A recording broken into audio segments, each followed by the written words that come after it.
Buongiorno and welcome to the Author's Preface, the show that looks at how authors and their stories are forged. I'm your host, Sam Hale. Thanks for coming back. So what's good with me? Nothing hardly at all. Back from a little vacation. It was nice to have some time with family. Family first, as I always say, at least to myself. I don't know if I've shared the sentiment here at least. But the effect, it has a grounding effect on me, and these little breaks are essential. And I think it's easy to forget, especially as writers, when we spend so much of our time cloistered up in front of a computer in an office, whether it's kids bugging us nonstop or all the demands of daily life. It's easy to just get hunched into that little world and just to write, and forget that there are people out there who'd like to see us do well, and we should probably communicate with them from time to time, spend time with them from time to time. So that's what I did, and it's a nice withdrawal from my second world, that quasi reality. Maybe it's not a quasi reality though. In some ways, it's real for me. It's the muse Athena and I sharing ideas. She brings me things, I bring her things, and we hash them out. She pecks away at the good stuff, and I see what she thinks. We make a pretty good team, she and I. So, time with family, essential. Friends, whatever it is. Just spend a couple minutes with your pet. Ask yourself a question. If you have a dog or a cat, when was the last time you didn't have a podcast playing, even if it's this one, music or any of that happening, and you just sat down to pet your pet for 5 minutes? 5 pure minutes with your pet. When was the last time you did that? I've done it a couple times in the last week or so, and it consistently reminds me of just how wonderful an experience that can be and how grounding it is. So if you find yourself too deep in your second world, maybe you go through the withdrawal symptoms, even if for 5 minutes, just to be reminded that this first world is pretty damn good too. Just a heads up, I have a Patreon in case you're interested. Samuel Hale, author and podcaster, is how it's listed there. There's a couple tiers. I believe it's a 1, 3, 5, and 10. They pretty much all give you all the goodies right off the bat. But there's also a free tier that's on there as well. As if you want the $1 goodies, but don't want that $1 to leave your piggy bank, I'm happy to have you on regardless. I'm piss broke all the time. I'm a teacher, a writer, podcaster. So it goes without saying I could use the money. But I mean this with all due sincerity. I really do appreciate you taking the time to listen to the podcast, to provide support in whatever way you like, whether that's retweeting a pod or just showing some love on Patreon, stuff like that. It really does matter to me. Like I said, these second worlds, they can be awfully cloistered and quiet. So having somebody punch through that semi-permeable membrane for a moment and say, hey, appreciate what you're doing, keep it up, that's a pretty good vibe. So thank you. If you're interested, Patreon.com/Samuel Hale or something to that effect. I don't know. I'm not the marketing guy. Other Sam is. This one just talks into the mic. Speaking of talking into the mic, I talked into the mic with my guest today, Jennifer Manocherian. Wonderful chat. Jennifer's a novelist, a playwright, screenwriter, and producer, among other things. Her most notable works include Alphabet, which is her first novel. She has musicals such as Mary, Harry, as well as Cockroaches and Cologne, which is a fun little film. You can see it on YouTube. Another film is Family Blues, as well as a just completed film, Boundary Waters. Can't speak to either of those, but the prior stuff I mentioned, it's a delight. I think you should check it out.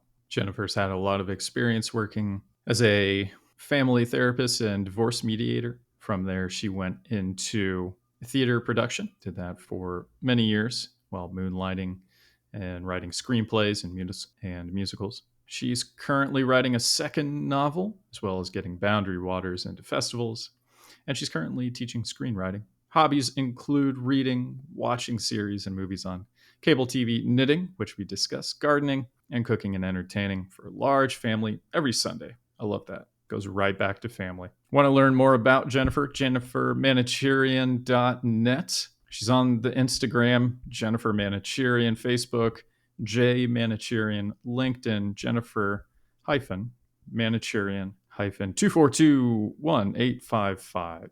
What do we discuss? contributing to society while also being a mother, and the sometimes conflict, but shifting social currents that Jennifer occupied, say in the 60s, and how a pivotal conversation had her rethinking her role as a woman in American society. It's pretty cool stuff. We talk about the value and camaraderie one can experience in writing groups, and a nice chat about imposter syndrome and more or less real time us sussing out whether or not Jennifer feels she is an imposter. And I think you'll enjoy the conclusion she comes to. I know I did. A lot of good stuff in here. Jennifer's experience throughout the decades is enlightening and encouraging. I hope you find it to be just as uplifting as I did. So without further delay, I give you Jennifer Manocherian's preface.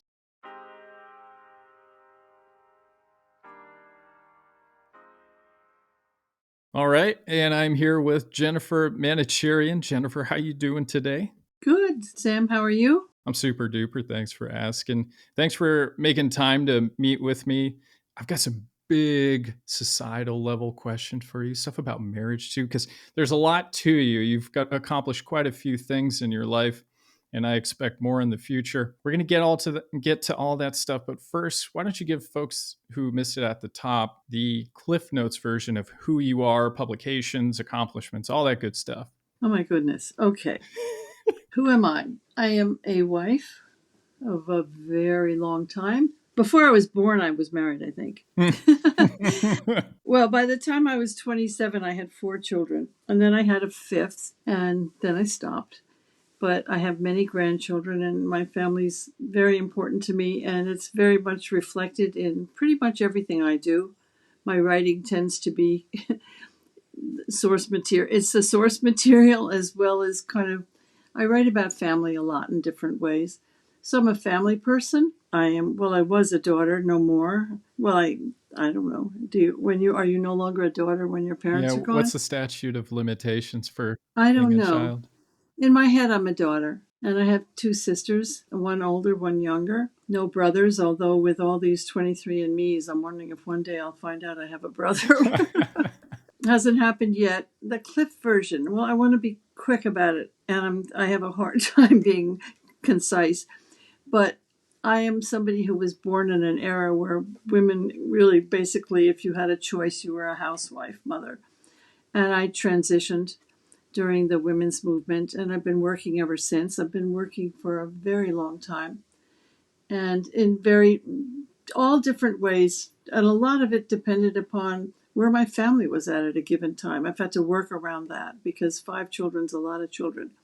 And I had them over in 14-year age span. So it wasn't like they were, they all grew up and goodbye. I still had one in kindergarten, I think, when my eldest went to college. So and I had actually dropped out of college when I was at Barnard, and I dropped out because I really wanted to work. I mean, I'm kind of a drone. I like to work, and I thought I was going to get this wonderful job was waiting for me. Well, I found out very quickly that wasn't going to happen. And I didn't finally get my degree until the year I had my youngest child.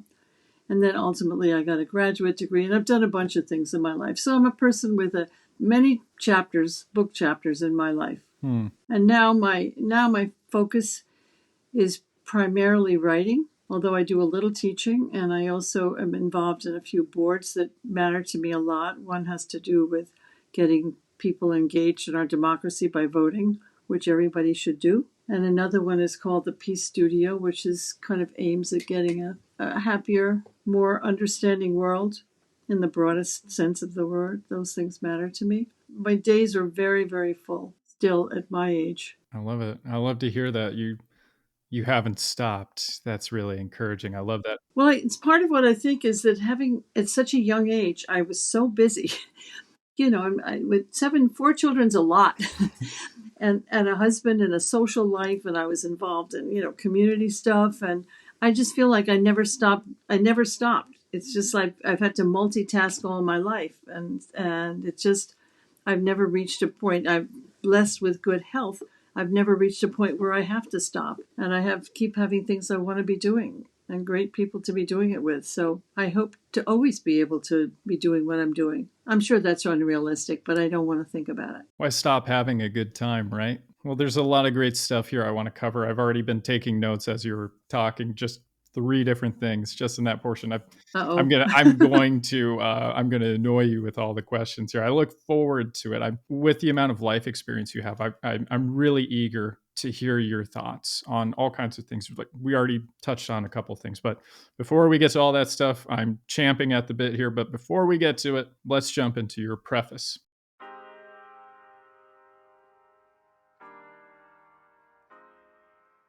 Okay, Jennifer, the old world, prior to writing, prior to theater, prior to a lot of things you've done, were you fulfilled in life? What did your life look like? Did you ever think anything was missing, or were you content? Interesting question.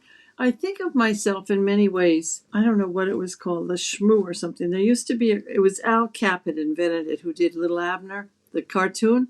He had this big kind of bozo type clown with like sand in the bottom. And if you hit that thing, it would go down, but it always came back up. That's kind of my own image of myself. Things in life can bother me, but my basic, and I think it's DNA, frankly, I think I was born that way. I just have a positive attitude. And when I think that there's something, of course, everybody has ups and downs in life. And I've definitely, well, when I had all my children, now I had four of my children when I really was hit by, it's funny, when we was hit by the women's movement, I remember I was 30, my 30-year-old birthday. It's funny when I think of it today because you're so young at 30, but I was 30 years old, four children, happily married, all of that. But I was trying to figure out what can I do outside the home that's going to still allow me to be the kind of mom I want to be. Because I felt like my own mother, she's not alive to hear this, and I have enormous respect for my mother in so many ways. But in many ways, she kind of handed us over to some extent to others. And I always wanted to be on the front lines for my children. It was very important to me. It was like Mission Impossible because of the number of kids I had and all the things I wanted to do, but that was my aim. And I started working, wrote a couple of articles for a local magazine. I figured, okay, I haven't got my degree, but I can write. And I wrote a couple of articles, and it was pretty frustrating because it was very hard. I had, at that time, I think my two youngest were in nursery school, which meant they went to school for 3 hours. So by the time when I work, I need chunks of time. I mean, I can work like 12 hours straight. I have no problem with that. But if I have an hour, it's very hard for me to really dig into it and then have to leave. It was very frustrating, but I still, I had a couple of articles under my belt, and I was invited to a dinner party. And when I got there, one of the people there was this very cute blonde who had three kids, a doting husband, her little mini skirt, and very pretty and everything else. And we were talking about what we were doing with our lives. And she said, "Oh, yeah, I like to write too." It turned out it was Letty Cotton Pogrebin, who was one of the founders of the women's movement. Oh, wow. So it kind of catapulted me into like feeling, God, what a jerk. I'm talking like I'm writing, like I've written 2 articles for a local. It got me churning. That's one period in my life where, I loved being a mother, and my kids were, well, I had kids who fought all the time. I can't say I loved that. Oh, they were kids. Yeah, I mean, I had 3 boys in a row. I had a daughter, then 3 boys, and then my last was another girl. But it's like, I spent my life separating them.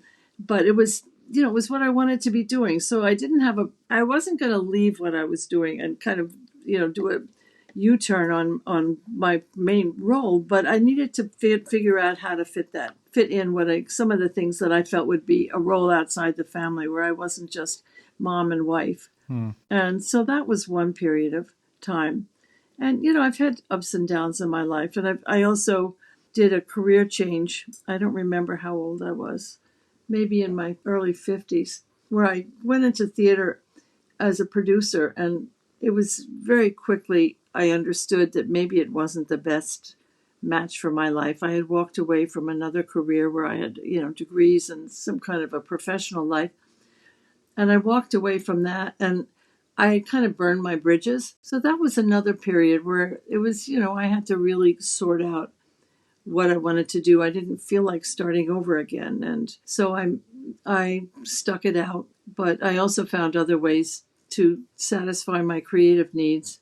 But there hasn't been, other than things that I may have had issues with my kids that were problems for me and that type of thing, and getting through the women's movement with an Iranian husband who married somebody with very different expectations. It's all turned out well, and I kind of, in my life, my way of thinking that I think has made my life easier is that when plan A isn't working, I go to plan B. Some people get very stuck on plan A, but I guess you'd say I'm resourceful in that way, that if something isn't going to work, I'm going to find out what the next thing is. And then if that doesn't work, the next. And I mean, I don't know how anybody else can manage a big family without thinking that way, but it's worked for me.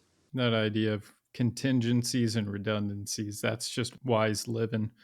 You mentioned you're about 30 or so during the women's movement. I think it's like second or third wave feminism. I can't remember the terms exactly. My mother was also somewhat active in this. I think a lot of women in the United States were active, and even in somewhat passive ways, just by being a part of the conversation, showing up at Right. rallies and so forth, just to burn bras. My mom burned bras. Um, I love my parents. They were alive during some wild times. My mom said, and I've heard it again and again, that there was an energy in the air. There was a kinetic feeling to things. It was electric. Well, there was a solidarity. You Mm-hmm. know what it is? It's like women couldn't vote, in my mother's era. 19th Amendment. Yeah. Yeah, you get different things that whenever there's some kind of a movement, it really, the ground shakes underneath you. And either if you're a housewife, you're defensive about it, or if you're a working mother, you're trying to figure out the impossible job of doing it all, which is doesn't which is the message that was put out, which was a very tough message, because it's really not possible to do everything well at the same time. It's really hard. It's a juggling act. I still juggle. Listen, I have my children are well on and all in middle age. And my grandchildren, I'm going to be a great grandmother this year. I mean, I have a lot going on in my life. I'm still juggling to some extent. If something comes up, I hope that I'm there for them. And so but it was a period, for, I think, for many of us who were educated, or I hadn't completed my education, but I came from a family where education was paramount. My father was English. He was a real intellectual, and I'm sure I disappointed him by dropping out. It's really funny, because many, many years later, when I dropped out of college, my parents, I don't know why, they didn't say anything. My parents were very hands off. I mean, which was kind of their philosophy. But I said to my father, "Why did you just let me drop out? Why didn't you say anything?" He said, "Well, you were so determined. I know you do. You'd figure out what to do and you do it." So it was kind of a vote of confidence, but at the time I took it as a, lack of confidence in me. I took it quite differently. But if you did, and you would have aspirations for doing something other than just being home with your kids. I mean, I remember somebody, I don't know what I read recently, that talked about being with kids is boring. Well, I mean, there's periods of it that is boring, and sometimes you'll read writers who will be very honest about it. It's boring, it's fun, it's heartwarming, it's annoying, it's a lot. It's not one thing. You love your kids, but it's not every moment isn't pure, so you can feel very trapped. Mm. So there was that feeling, and then, of course, that defensiveness, where you had to say, well, being a housewife is a job, where that kind of conversation came up. And it's true. Mm. It certainly keeps you occupied 24/7. Yeah, I was just studying up on the Dust Bowl and the Great Depression, and how so many people needed work, were working for a nickel a day in many cases. I just read up on how a boy would get paid to run into the coal mines, ignite the fuse on a stick of dynamite, then he had to run out as fast as he could, Oh my God. and that was his job. But a lot of the domestic conflict, I don't know if that's the appropriate word, but the conflict was, these were women who recognized that they needed to do something to help make a little extra money, not just be at home cooking, cleaning kind of stuff, but trying to make extra money, and that there were these kind of cottage industries that sprung up as a result. And there was one lady who did blackberry pie because blackberries grow wild, relatively, as wild blackberries taste great. And so there was a woman, she just gathered blackberries, It made a became a pie. business. Yeah, more or less, just kind of cottage industry kind of stuff. And well, some of that still happens with people Right. creating something, and now it can go viral and be very successful. But when I was young, it was the women who had to work, and it wasn't a choice, and so there wasn't all the guilt and conflict. You needed at least a one-income household, and sometimes a two-income household, and you needed to, pay the rent. That wasn't my issue. Then you have people who want to, as you say, they have a need to do something. I mean, my mother had been a very successful working woman before she married, and she felt like she had to give it up. But she always, she was the cottage industry person you're talking about. She always tried to do everything she could think of that was within the home. And she wrote cookbooks, she wrote garden books. She ultimately had a very successful cooking school. I mean, but it was never what she had been doing before, which was being in the publishing business. Or she was actually not publishing business, but she was the head book buyer at Macy's when it was the biggest book department in the world, and she was like 24. Wow. So it was an amazing job. And my mother left diaries when she died that I hadn't seen, and she was always churning and always wanting to do things. And I think I always thought a lot of my drive came from my father, kind of never being able to measure up to my father. But when I read my mother's diaries, I thought a lot of it has to do with her. And that need of never doing enough, never being satisfied, never feeling like you'd accomplished enough. So, I mean, that for me, it really was having more. And for many women that I know, it has to do with fulfillment. Some kind of not that all the work is fulfilling. Sure. That's what you find out. The glamour, the reality is that whatever you do, ultimately you may, it's going to be over and over. So it may not all be challenging. That's a good way of putting it. I want to pivot here, somewhat connected, I suppose. At one point, you worked as a divorce mediator, and I'm really curious. I'm wondering if there are, we'll say, kind of universal truths when it comes to marriage, because I imagine despite all of the augmentation, for the most part, a coupling between two people bound by a piece of paper still has a lot of the same parallels 50 years ago that it does today. So as somebody who worked as a divorce mediator... Well, the field was new at the time I was doing it. And this was more like I think this was in the early 80s. And I think, universal truths about marriage. Well, I mean, the piece of paper, I don't think people realize that when you choose to get divorced, I mean, because it's so common, people don't expect it to be the kind of the earthquake that it is within your family. It's like a surprise. It's like when you have your first kid and you have no idea that once you have a child, your life is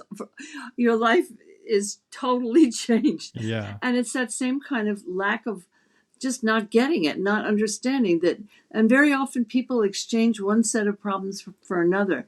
I remember the woman who was the head of the Family Institute where I had trained and I worked for a time used to say, "For what set of problems are you exchanging for another?" Mm-hmm. And many people who are married are kind of relationship oriented and will go into another relationship, and their other relationship is going to have a lot of baggage. So the part of what's helpful is to look at what it is you're thinking But my job as a mediator wasn't to evaluate whether it was a good decision to get divorced. It's a very, very, mediation may have changed because I've been out of the field a long time. But at the point I was in it, it's a very limited process. It has real boundaries. It was like you think of it ideally as 10 hours. It's not like ongoing like therapy can be. You have the people come in and you want to, within a period of, 5 or 6 sessions, get them out with something that they mutually agree to, that they've been informed about, and that they can live with, and nobody's going to feel screwed. And it's a very difficult thing to do. I don't know how many people, or if any people, go into mediation and then go back into the marriage and decide to retry marital. I think it may be more likely that they'll go to separate lawyers. Yeah. So, universal truths about I don't think in relationships, I mean, even if you're not living together, if you live with somebody for 2 years and you separate, it's an event. It changes your life. There's a mourning. There's a lot of things involved. You do kind of go through those 5 stages of grief. Yeah, well, that's the Kubler-Ross thing, but I think that people, I don't, I would, this sounds really pompous, and I don't really mean it that, I don't know that I know any secret to marriage. I've been married a long time and through a lot of ups and downs and changes with stuff with our kids and stuff.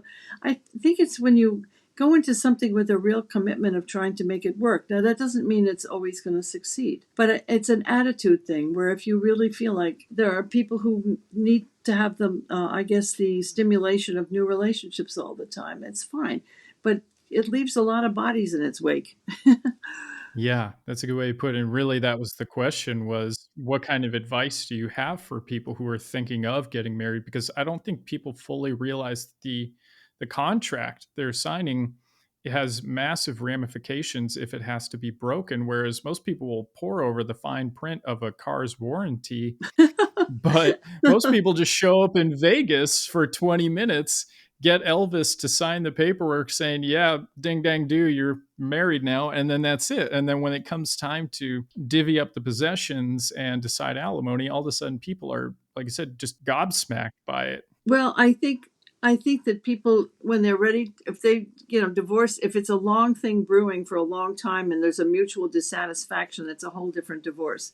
But when people are reactive, something happens and they react about it, they're not rational. They're not thinking, oh my God, this means we're not going to be able to afford to household. They don't think about it rationally like that.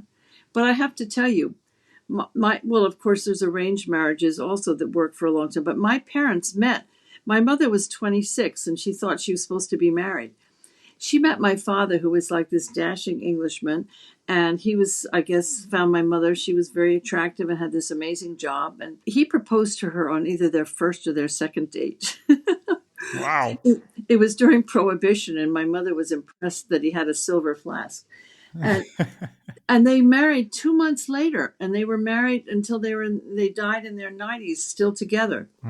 For better and worse. So it's a matter of, making it. I feel like it's about realizing it's a serious commitment, both going into it, if you can go into it with that attitude, and if you have to leave it, thinking of it in terms of really thinking about it, thinking about how it's going to affect everybody. And, the thrill of a new relationship or the freedom for a little while may feel very exhilarating, but you're going to come down to earth. And I will put in a pitch for long-term marriage.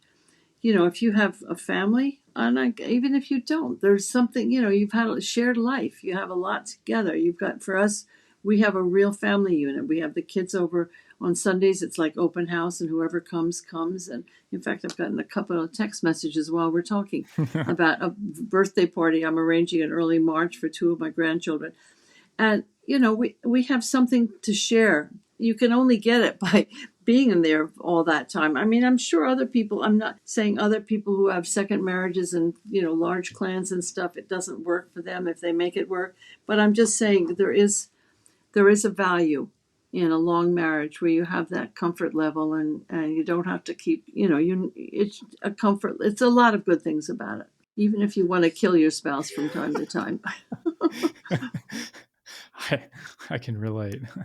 Coming back to, you mentioned producing earlier, and I was looking over your preface and how you became more and more involved in some of the ad meetings in a kind of a weekly basis, and that I don't want to say it all for you, there was a camaraderie there that kind of ushered you into writing. So what was happening during that process? You start working in production, and help me understand production for what, because I don't want to put words in your mouth, but how did that lead you into realizing this writing thing was, maybe this was for you? Well, I've always liked to write. And I have to say, even when my kids were young and I wasn't, I would write little plays. I mean, they weren't little, they were full plays. But it's just something it's a need I have. I do need to express myself in writing. And just even on a personal level, I don't journal, but I do. If I have something that's bothering me, I have to write about it. I mean, I write, and I've been working on a computer since 1980, which is a long time. And I mean, we used to have DOS, and I had to program it. I mean, it's unbelievable. I've used DOS and floppies. Oh my God. I've had so many types of disks over the years. And I mean, I have a whole bunch of stuff. I don't even know what to do with them anymore. Use them as frisbees. But, and I was terrified about Windows. My God, I'm not going to be able to do it. And I mean, little did I know it was like so easy. But anyway, my point is I've always liked to write. But so for somebody to say they're a producer, there are so many hats, different hats, ways in which you can be a producer. You can be a producer strictly by having your name above title and raising money and having very little involvement with the show. I've done it at all different levels. To be a lead producer on a Broadway show, you have to have, for the most part, acquired the property, hired the director, had a very, very hands-on role. I have done that off Broadway. I haven't done it on Broadway. I've come close to it, but I did create with a choreographer director that I know, Chris Catelli.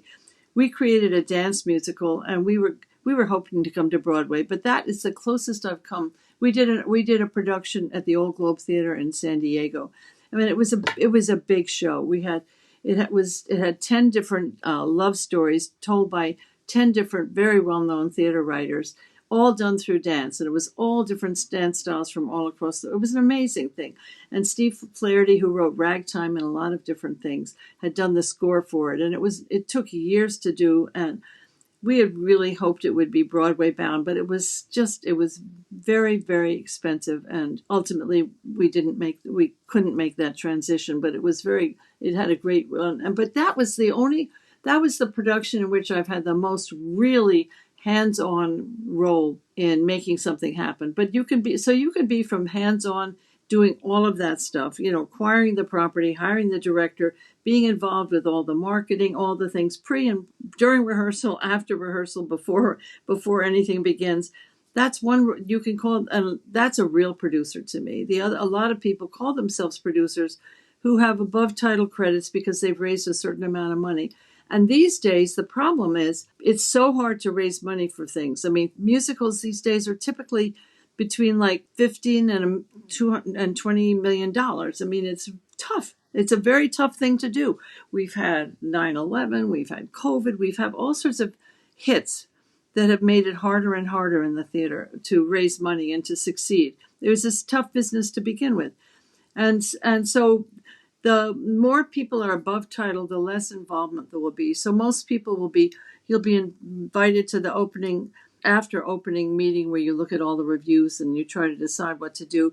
But when I say you try to decide what to do, you're kind of a fly on the wall. I mean, if anybody who's a producer is listening to this, they may think I have a distorted view. But for me, there was a time when I was involved and it was kind of like an in-between role where in the earlier years when I was involved, I would go to all the meetings and I would have a voice, not a vote, but I'm pretty loud.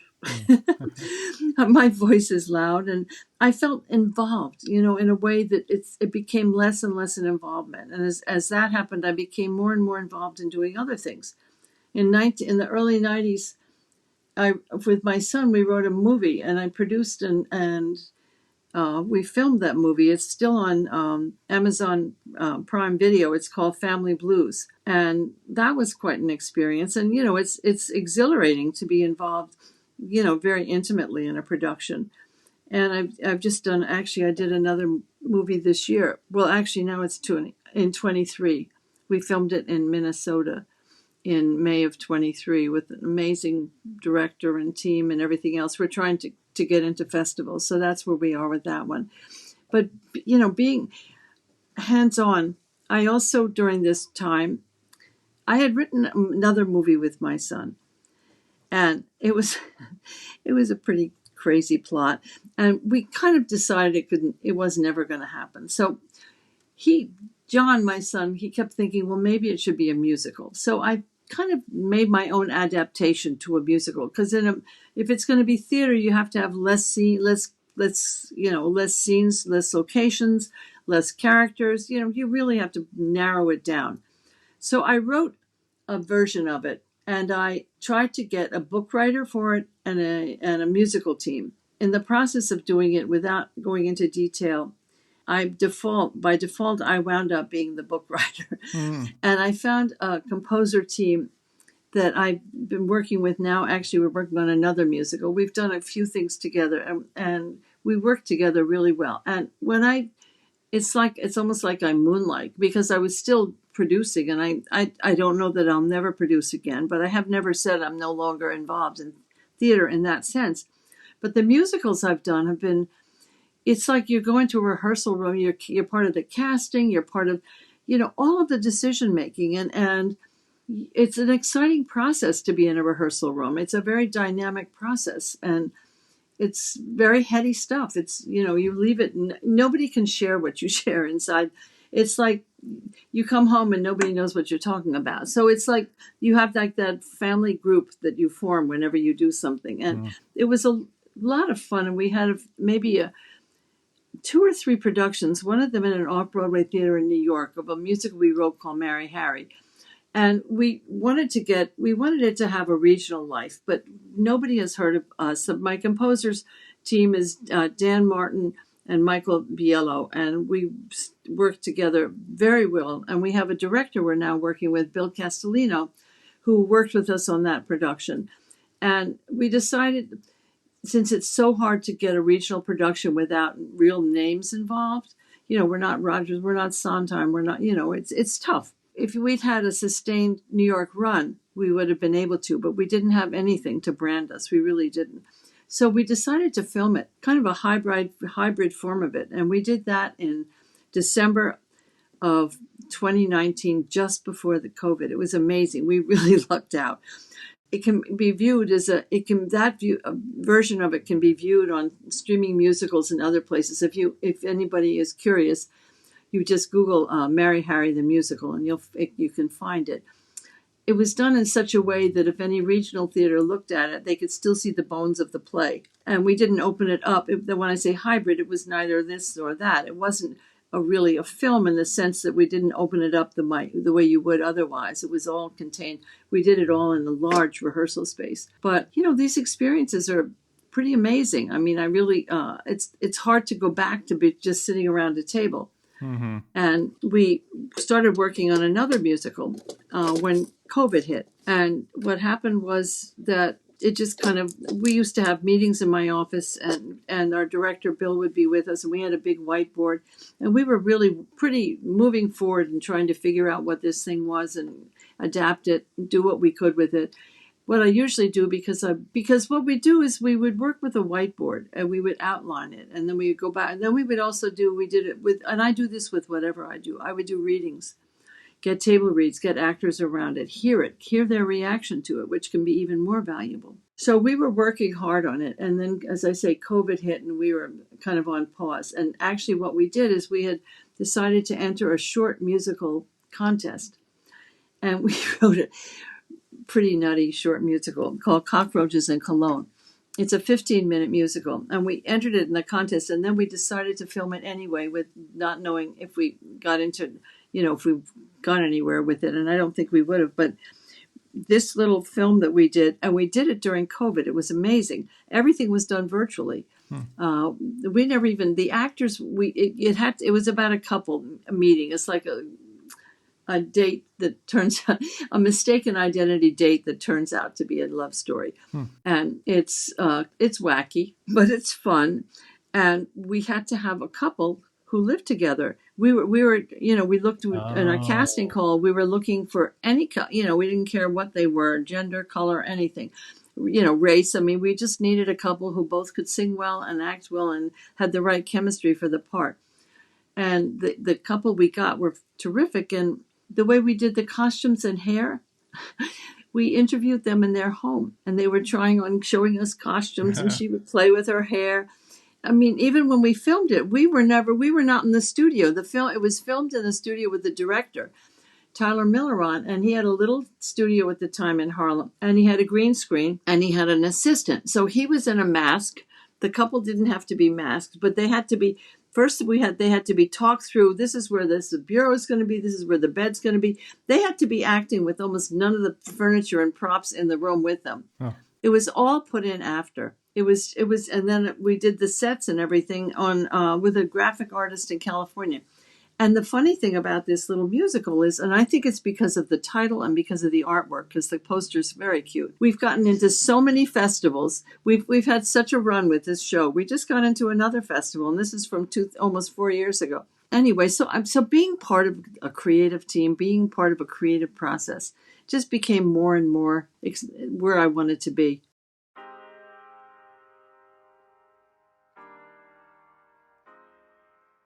Inspiration.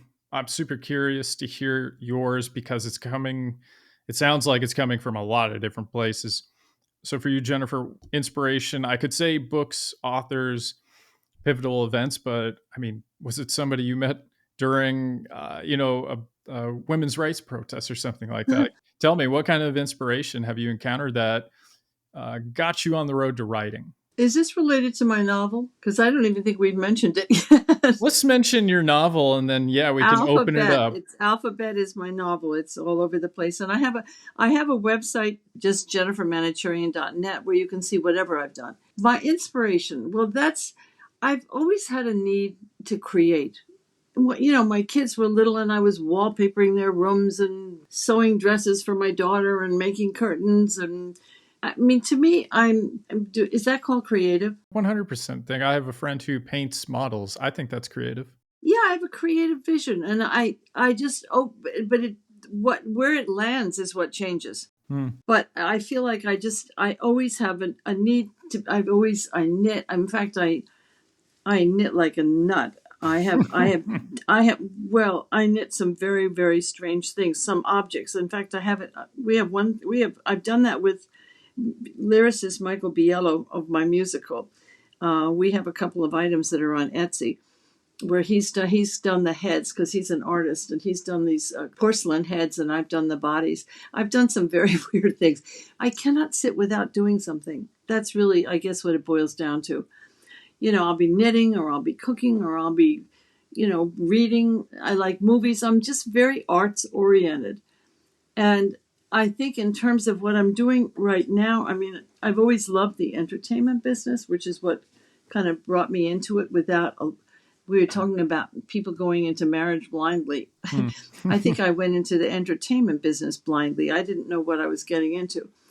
But I stayed for a while. I'm still in it.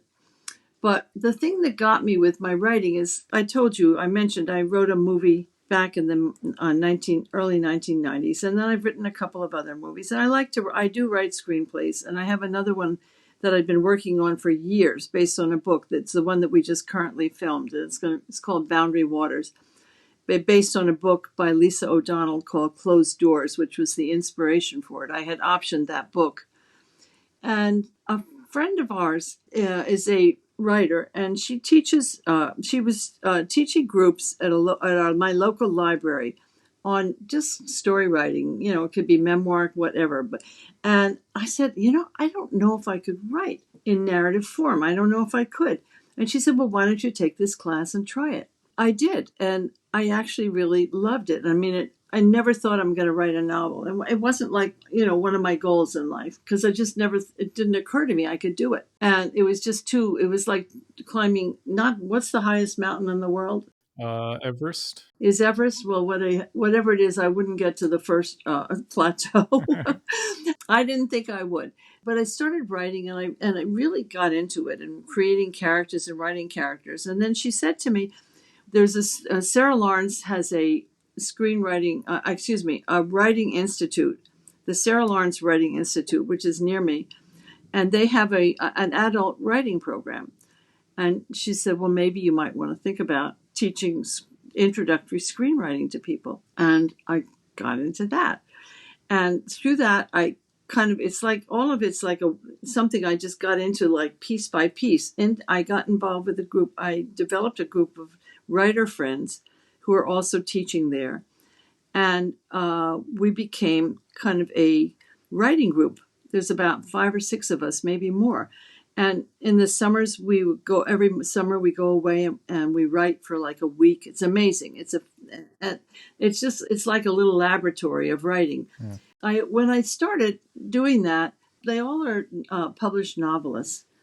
And, I kind of thought, oh my God, that's amazing. I could never do that. And, I don't even know if I aspired to it. That's when you talk about my inspiration. I didn't aspire to it until I got closer to thinking maybe I could do it. But what happened was through the writing, particularly through the writing retreats that we had, if I didn't have something like it was theater involved that had to be on the front burner that I had to be working on, like at one point, Mary Harry, our musical, all of a sudden I had a New York production. I had to work on that and I had to cast it and do all these things. But there's been a couple of summers where I had time to really start working on these stories I'd written. And it came to me, and I don't know if somebody even suggested it. Why don't you try to put it together? So it was just a process of thinking, the little train that could with the little engine. What's it called? Yeah, The little Thomas the Tank. Yeah. Well, I think I can. I think I can. I know I can. I know I can. And that was kind of me. I mean, I started to think maybe I can do it. And I had a bunch of stories, and I was starting to think about it. And when COVID hit, all of a sudden, my other life shut down. The theater, I had an office in Manhattan, and it was, it wasn't an essential business, so I couldn't even go into it. Everything shut down, and all of a sudden I had this window of time. Then I don't know if that was my inspiration, but that became my sole goal during that time, was to really write a novel and to do a good job of it. I got feedback from my writer friends. They read a couple of copies, a couple of drafts of it. I sent it to other people. I mean, I'm a big believer in working with other people, because having been in previous businesses that are so collaborative, I know that it's teamwork. I mean, the important thing is the end product, not whose idea something was. Well, there's a huge cheerleading aspect to writing groups too, or really any collaborative creative endeavor, where you don't realize it until you get it, just how important it is to have a whole group of people saying, yeah, it's pretty rough right now, but so's mine. And you and I can work on this together. And there's no guarantees it'll ever be, it'll ever make it past the slush pile, but at least we're working on this together. The accountability buddy system, I think, is really important. Well, I don't know that in my theater life it has been doing it that way, but where it's very collaborative, particularly with my writing of the musicals, where I work really closely with the composers. Even in the book and everything else, it was very collaborative. In terms of my novel writing, it isn't so much that it was collaborative as much as it was like well, as a support team, yes, but I don't want people to give me bullshit. I mean, I'm sorry, but I only want the truth. I don't want to be told something just to make me feel good. I have such a radar for that. It really bothers me. But they would give me input like, I don't understand why does that character belong in this story? Or why can't they all live in the same building? Or, the type of questions people pose is the kind of feedback that I find helpful to me. And then it's for me to do the work. To me, with feedback and good feedback, well, of course, if 5 people read it and they all say the same thing and you just don't want to listen, I think that's probably foolish. Yeah. But I do think that the feedback that resonates with you, it's like, oh my God, why didn't I think of that? People will say something and it'll click. And to me, that's what I need. I need the feedback that really helps me. And part of it, our writing treats, we do writing prompts and we read each other's work. And sometimes I'll listen to somebody. There's one woman in our group who's like on her 7th novel, I think. I mean, it's unbelievable. I mean, just unbelievable to me. But she's so good at taking the reader into the scene with you and showing you where you are. And I'm, as somebody who's done more screenwriting, a lot of the camera does a lot of work for you. So really filling it out so you're not just writing dialogue. When people said to me in the beginning, it's too much, it feels like a play or it's too much dialogue. That's what I had to learn, was how to do. So when I listen to something that she reads, like a chapter she read, or I read her book and I see how she does it, it's like beginning to learn how to do that technique of really, really taking the reader along so they can almost visualize where you are and see the action as it's happening. It isn't just people talking. As they're talking, they're moving their hand. You've got your pencil in your mouth. Yeah. You want to you show all of these things, and that I got really, it wasn't collaborating with them, but it was learning from them. That's a great way of putting it. It wasn't collaborating with them, it was learning with them. I love that. Got my next tattoo already. With Alphabetti, was there a specific thing? Because for people who don't know, how about you provide a quick synopsis, and then I want to talk about what or who inspired that. So, quick book synopsis, and then let's talk about the inspiration for the book itself. Okay. Well, actually, it's funny. Her last name is Bette. And whether you pronounce it Betty or Bet, it's spelled, that's how it's spelled. And I kind of call it her Bet, but it could be either one. When I have an Audible version, and she calls her Bet in the Audible version. So there's nothing official about it. It's a Rorschach, take your pick. The book is the story of I will call her a main character, although many characters have their point of view chapters. Right. But they all kind of refer off of her. She's called the old lady. So if it's the old lady's housekeeper, that's how she's referred. The old lady's great-granddaughter, that's how they're referred to. Everybody is in reference to their role with her. And she's an old widow, 95, who wakes up one morning and something happens, something falls over, and somehow she takes it as a signal from her dead husband. And she makes a decision to have a dinner party that night, which nobody knows why. And her family's like thrown into a little bit of turmoil. I mean, she hasn't given a dinner party since her dead husband was alive and well, which was over 10 years ago. And it's so no, and she's very mysterious about it. If they say, "Oh, have you met someone, Mom?" She won't tell anybody anything. But she has her agenda. And so it's the different people who are going to be at that party who all have different chapters and their own points of view as to what it's about. You get to know all of their stories, their backstories, what their issues are, what's pending for them, what needs to be resolved.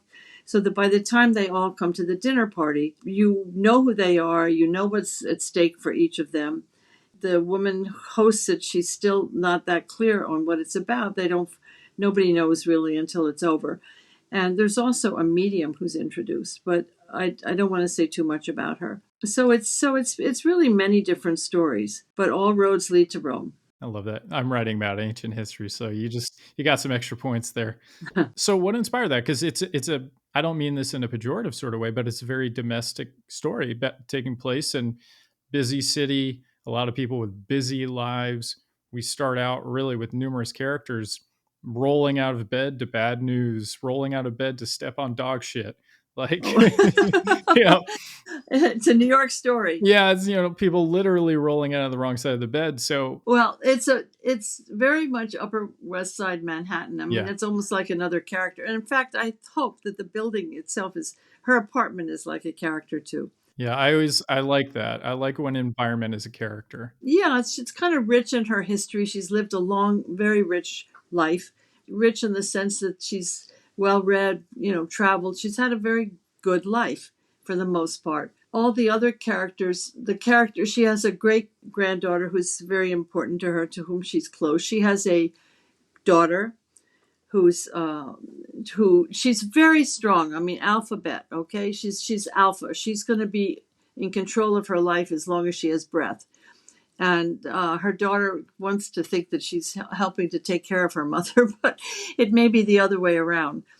And introduced in the story, she has to have a night aid because she's in a wheelchair, which is a part of the story. It's a little part of the story, but she is somewhat limited, only physically. She has a housekeeper who also looks after her, who she's had for a long time.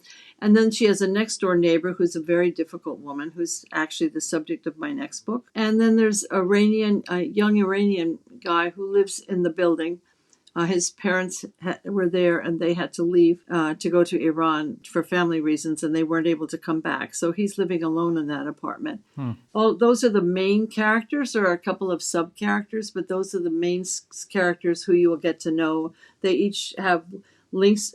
And you will also get to know her dead husband, George, because he kind of fits into the lives. Everybody has some connection to him. And in fact, that was something... That idea, I didn't know quite what to do with him. And at one point, I had an opening. I had a prologue where he was supposedly in Wherever You Go, and floating around and dancing with Ginger Rogers and all this stuff. And somebody who was actually the woman who wrote the book Closed Doors, on which my movie Boundary Waters was based. She teaches in England, and she said, if you're going to write a prologue, you got to be damn sure you have a good reason for it. And these are the rules for a prologue. And I read her rules and I thought, oh my God, what am I doing? And then somebody else who I know is a writer friend has talked about how you have to know the rules of if you're creating a separate, other world, wherever it is, you have to be very clear about the rules. And so I just realized this is not the way I want to go. But the woman who is my developmental editor, who was fantastic, Kim Lim, she had suggested that George be more a part of everybody's lives, so they have memories based on him. And that way he became almost a through line and a character in this book as well. That's great. So I wanted to ask about that. I think it's tied to this though. As far as all these characters, the story, you don't have to divulge how much of you is in this, but are these characters like composites of people you know? Are these anecdotes from family history? Like how much of your world is in Alphabet? I think every writer, there's very hard. You can only write in your own voice and in your own experience. I mean, you can research stuff, but one of the most important things to me as a writer is, and people say this is about the character development of the book. Character development to me is critical. Character development and good writing, but I need characters who are authentic, who you believe. So I actually had to take a couple of characters out because of that. I felt like whoever I was writing about, I had to be. None of my children are saying, "Mom, could you say that about me?" It's nothing is that literal. Yeah, nothing so incriminating. No, and in a way, you could say my parents lived into their mid-90s, so in a way, and my mother was, what I called her like aggressively independent. I mean, there were parts of her character that were quite similar, but the incidents weren't the same. It just wasn't. I mean, it was like I can base bits and pieces. I know the character of a tough old lady, and I'm going to be one, and I am one already. So I can take elements of that and understand how it would play out in the lives of other people and affect them. So I wanted to make sure that there were things that happened in real life. There are things that I took. Well, I've said this before in another podcast, so I hate to be repetitive, but for example, there's a scene where the old man George, I don't know, I don't think this is a spoiler, where he gets injured and he has to be hospitalized and he's in the ER at the hospital. Well, that I kind of took directly from an incident with my father where I had more than one incident with my father going to the ER in the middle of the night because he had a fall. And just that whole experience of being in that awful room where you don't even know where to look and what sounds there are and who's dying where. I mean, that was very real to me, and that I took from life. I didn't take anything about the characters but it was from life. And I wanted to feel like all of the people, even though I have teenager who's the daughter of the housekeeper, and I have housekeepers like around 40. I have a young Croatian girl who's in her 20s. And then I have the neighbor who's the nasty neighbor. I can be the nasty neighbor. I mean, she was so much fun to write. It was fun. She's in her 70s. There's people in all different age ranges. So I tried to make all of them sound real. And part of what I would do would be, like to ask my granddaughter, who's, close in age to one of them, does this sound like real dialogue? Is this how you would talk? I want to make, even though I'm an much older woman, I think I talk to kids all the time. I mean, I spend a lot of time with younger people. So I feel like I have a pretty good pulse on what's real. But I didn't want to depend on myself. There's a young Iranian guy. Now, my husband's Iranian. I do know the culture. So I felt like I could make that real. And one of the people who helped me with this book is a neighbor of mine. And I would send things to her for authentication. And she would send me things. And, so I did research as well. But inspiration, it just came together. I don't know. It was a process. It was actually the first one of the first prompts I had when I started a writing group was a prompt about a woman looking in the mirror and what she saw. Or maybe it was a person looking in a mirror. And for whatever reason, I don't know if I'm sure you've done writing prompts. The timer goes off and you put your fingers to whatever and you can't look back. You just keep going. For whatever reason, into my head popped my mother because she'd been in a wheelchair for several years and she never looked in them. She hadn't looked at a mirror in years. And I use this in the book where she was wheeled one day. I didn't use it the same way, but it's the same idea. One day was taking her somewhere and she passed a full-length mirror and she told me to stop. She wanted to see what she looked like. And that idea of seeing yourself, in terms of what you look like having not seen yourself in a long time, really interested me. It wasn't the genesis of the book, but it just got me kind of starting. It's like a thread that you keep pulling and going into different pieces of that character. That really interested me about her. Another thing, I gave her different attributes. I made her do petty point, needlepoint. She'd done all the chairs. My mother did. I mean, my mother did an extraordinary. I have handiwork of my mother everywhere, but she did all our dining room chairs and tiniest little petty point. I mean, and so I had her doing that. I mean, I developed these characters with bits and pieces of people that I knew and could relate to. My former son-in-law, unfortunately he died a few years ago, but he was from Croatia. His background was, and the kids have been to Croatia, and I could ask questions about the cultures. So there was nothing I put in there that I didn't feel like I could write with enough authenticity that it wouldn't be like it was. It sounded like I wanted them to be three-dimensional. Let's put it that way.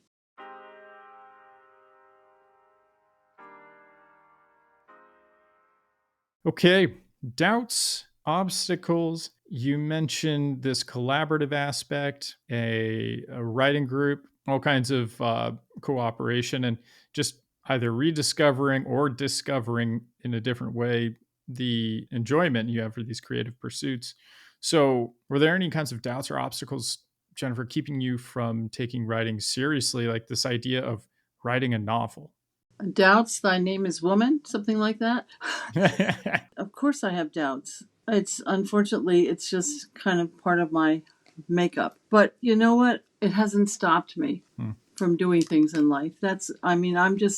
I'm not afraid to take risks. And I guess that's an attribute because, or else it's like fools rush in. But I had nothing to lose by trying.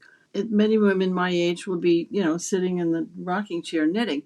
I'm trying to write a novel. I'm taking it very seriously. It was challenging because what I had was different stories and unrelated stories at the time. And it became like a jigsaw puzzle trying to put together all those different characters, weave them into each other's lives in a way that felt organic. It was a hugely difficult thing to do. But I love a challenge, and I actually just couldn't wait to work on it every day. I like challenge, and I don't think I could have done it without doing it in different points of view, because I don't know how I would have ever had the skill. I mean, it's a craft. Listen, novel writing, it's a craft, it's an art, it's a lot of things. So you could say, the word isn't fearless. It's like, I don't know, it's arrogance, I guess. It's intrepid. Maybe you're an intrepid person. No, I don't think it's intrepid. No. It's kind of it's arrogant to think I can write a novel. I mean that I haven't done. I mean I go into everything that way. I'm the ultimate do-it-yourself person. It's like I do things organically. It's like it's instinctual. That's how I work, and it's good or bad. It's who I am, and I became determined to get this thing done. But once I became determined to get it done, I became determined to get it done well. And the more I did it, I guess I started to build the confidence along the way. Whether I can call myself a writer, I'll never know. Tied to that, I was going through your preface and I see the conversation I'd like to bring up later. I mean, we could even have it now. The idea, is there a difference between an author and a writer? But prior to that, I mean, do you think maybe suffer isn't the right word? No, I'm looking for the word, but do you think you experience imposter syndrome? Yes, in everything. Well, not as a mother, I don't. Hmm. And not in, there's things I know I cook well. There are things but yes, it's a terrible feeling. And I do. There are a lot of people who are. It's an ongoing argument, and it's not like it's not like a mathematical problem with a solution. It's very much how people view themselves in the world. I'm almost reluctant to still say that I'm a producer because I have such different feelings about it. Hmm. When I actually did something where I had to take it from the beginning and really move with it, I felt like I was a producer. In terms of being a writer, if I'm being honest about it, if I had not done this as a hybrid book, but if I had been willing to go and to try to find an agent and then to have an agent, and let's say Little Brown or whoever decided to publish it, I would feel more like a writer. I would feel legitimized. So you think like the interaction with the quote unquote professional publishing world is what you think that would like legitimize It things? would for me. For other people, they may not see it the same way. They think the fact that I did it is an accomplishment. Absolutely. I don't see it that way. That's interesting. Where does that come from? Probably my father, who, when I finally got a master's degree with 5 children, said to me things like, "When are you going to get when are you going to get your PhD?" Yeah. Those things kind of drive you. Oh, he once said you can never know anything. I don't know. But the point is that the reason I'll never know because I didn't do it. But I think I could have gotten an agent if I had continued to try. Was initially going to do that because I had already gotten a development editor. I felt that it was in good shape. And I thought somebody will want to make changes. Okay, fine. They'll, if I get an agent, they'll probably have me go through that process all over again. But what really stopped me more than anything was time. I'm 85. I don't have forever to get these things done. And when I have friends who have had books published where they got the agent finally, first of all, to get an agent is one chunk of time. Then the agent may want to take changes. They may want to get get another developmental editor, do another thing. Then when they feel it's ready, they try to find a publisher. They may or may not find one. I went to a conference and I would hear people saying, it took how many years? And, I'm thinking, I don't have that luxury of time that these other people have. And then if you get a publisher, then they're going to want to make changes. And then, one of my friends the publisher, I think, had accepted her book almost 3 years before it came out. Wow. So I thought, wait a minute, listen, this is crazy. Then at the same time, I heard about somebody who was, all right, my cat's back, somebody who was a very well-known person who was about my age or younger even, but had decided to self-publish. Hybrid publishing isn't the same as self-publishing in the Kindle way. You have to be selected. They only select like 15% of submissions. They call it hybrid because it's in between. But he had made a decision not to go ahead and do it the hybrid way because he didn't want to wait that long. So if I had started, I don't think I could have started writing in my 50s or my 40s. I don't think I wouldn't have had this story in me. Let's put it that way. Mm-hmm. This book is kind of a culmination of my life in many ways, and different things I've learned along the way, different trainings I've had. It's a lot of things. And I wanted to get it out there. So by the time I had signed a contract with them, then I heard from another publisher. They're supposed to be a very good one, and they had accepted it, and they both accepted it without any changes. So that gave me confidence. Then by the time I did a contract in February, and the book was ready at the end of August. That's quick. And then little did I know, my friends kept warning me, and I kept saying, I don't want to hear about it, that I would spend the next many months marketing the book. I didn't know that I was signing on to become a marketer as well as a writer. Yeah, unfortunately, they don't tell you that. And then you find out the hard way that here you go. Yeah, so it's like, last year between getting the book out and marketing the book, doing a movie and being on a few boards and blah, blah, blah, it was crazy. There wasn't a day I had that I felt like I could, it was just packed. But I have another novel that I want to write, and I have other things I want to do. And I don't know how much time I have. Nobody knows how much time they have. And, and I feel like at my age, I'm in a young 85. You're a sharp 85.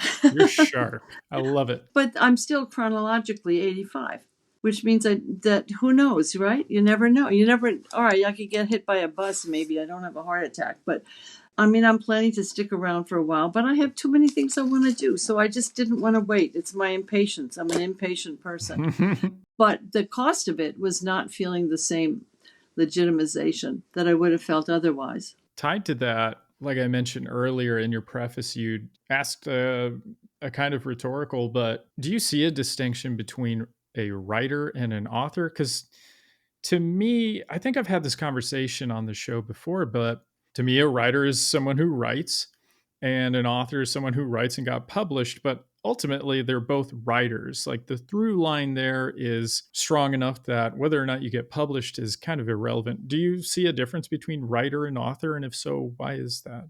Well, the minute you said that, I saw it a different way, which maybe what you're saying is right. But I thought an author is somebody who writes books, whereas somebody who writes for theater is a playwright. Somebody who they have names. If you write musicals, you're a book writer. If you write a movie, you're a screenwriter. So I kind of think of the word author as being, and writer maybe covers all of it. It's more generic word. Kind of an umbrella term then. Yeah. Okay. That would be my interpretation. That's interesting. I hadn't thought of it. I mean, it really is like taxonomy at that point, which I think is really useful. Certainly when you're talking about getting published, being able to be. I don't understand what you mean by Taxonomy is just how we make distinctions between different types of animals, for example, like genus, phylum, species. And then within those, what are you? There's like primates. Okay, there's simians, there's Homo sapiens, da da da da. So taxonomy, in other words, just how we classify things. Uh-huh. And so classifying the way you did playwright, novelist, etc. I think that's a really interesting way. It's more practical. Poet. Yeah. I mean, poet's a separate word. Yeah. And we could do this all day where there's as niche as we wanted to go. And then Right. the kind of hybrids of those things too. So that's interesting. I hadn't thought about it that way. I guess I just see it as like Van Gogh was a painter before he ever sold anything. And even after he sold things and even after he died, he was a painter. What did he call himself? I don't know. What did he call himself? I don't know. Did he call himself a painter? Did he own it? I assume maybe he was the kind of person who had the same kind of semantics in mind, which is painter and artist. But that's tricky for me because for me, that's an like artist cook and chef. Yeah, cook and chef. Chef is exactly what I was thinking there. Exactly. Yeah, a chef is somebody who works in is in a restaurant, whereas a cook is, we all cook probably, but a cook is somebody who's at the the griddle or something. Exactly. And it's an interesting distinction. And it's a conversation I don't think necessarily has 100% answer in one direction or another. And it's interesting because one of the reasons I want to ask is to get your interpretation, see what kind of Venn diagram we form. Well, I would like to feel that I'm a writer. I had to do some form recently and I wrote writer and I thought, oh my God, all right, I wrote, I'm a writer. Okay. I mean, I kind of want to own it. Is there a fake it till you make it kind of attitude there? Yes, of course. Yes. Listen, and I mean, when you start out doing things, the first mediation case I ever had, the person who, I can't go into the logistics. Sure. But, you do feel like an imposter. And the first case I had, they kept asking me, how much experience have you had? Whoa, well, you got to, find some kind of semantic way about that. I mean, if you say to somebody like that, this is my first case, it's tough. I mean, they're not going to think you're going to offer them anything. So it's interesting, learning to feel legitimate. I think, I don't know if it's a male-female issue to some extent, but I know since I talk to women, a lot of females, I think can be a female issue. Yeah, it's interesting. I wish I could add to it because I just don't interact with enough authors other than on the show, and the topic hasn't really come up, so I don't really have much. All I can say for myself, though, is I consider myself a writer, a novelist, however we want to declare it. But my concern is that because I don't have anything other than some stuff I did for an anthology published, even though I'm working on a book I feel pretty strong about, I'm confident it's going to reach a number of people and do fine. I think it will do fine once I get it What out kind of there. book? Historical fiction. I've combined a Transformers film with the Odyssey. I'm sorry, the Iliad. The Iliad. Interesting. By the way, I am an author. I am a writer. You know why? Yeah. I have a chapter of a book on divorce that was published in a family therapy textbook. I saw that. I was going to look it up. I co-wrote it. So wait a minute, I am published. Thank you. This is now I can own it. This is what the show's all about, is catharsis, Jennifer. There you go. And I've done articles on mediation in journals. All right. I'm thank you. This has been good for me. Yeah. That was the end of the show. Thanks for showing up. Really appreciate it. Wow, that was my therapy.